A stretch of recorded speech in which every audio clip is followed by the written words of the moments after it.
ان بچوں کے لیے جو سکول کی چھٹیاں کے اندر اپنے وقت کو ضائع کریں گے فراغت کے اعتبار سے۔ موسم گرما کی چھٹیوں کے اعلان ہو چکے ہیں اور سرکاری اور پرائیویٹ اکثر اداروں کے اندر سکول کی جو چھٹیاں تھیں وہ ہو گئی ہیں۔ تو اب آپ کے جو بچے سکول کی طرف روزانہ جاتے تھے، آپ ان کو بڑی محبت سے لے جاتے تھے، پھر واپس لے آتے تھے، اور ایک ان کا ٹائم ٹیبل جو تھا سکول کے اندر جانے اور آنے کا اور جو وقت تھا، اب اس وقت سے آپ کو اور آپ کے بچوں کو فراغت اور فرصت مل گئی ہے۔ تو آپ حضرات سے ایک ہم چھوٹی سی گزارش کرتے ہیں کہ ان تھوڑے سے دنوں میں جو 2 ماہ کی چھٹیاں ہیں، تو آپ اپنے بچوں کو اور اپنے آپ کو اور اپنے پورے گھر والوں کو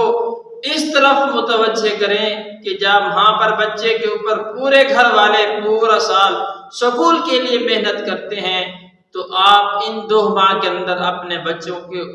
قرآن کے لیے، مدرسے کے لیے اور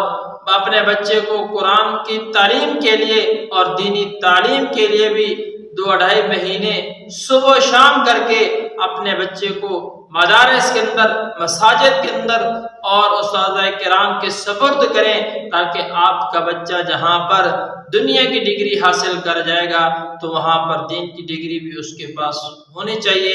یہ وقت ہے، یہ ایک پیغام ہے ان بچوں کے لیے جو سکول کی چھٹیاں کے اندر اپنے وقت کو ضائع کریں گے فراغت کے اعتبار سے، تو وہ اپنے آپ کو کسی سنجیدہ آدمی کے ساتھ، کسی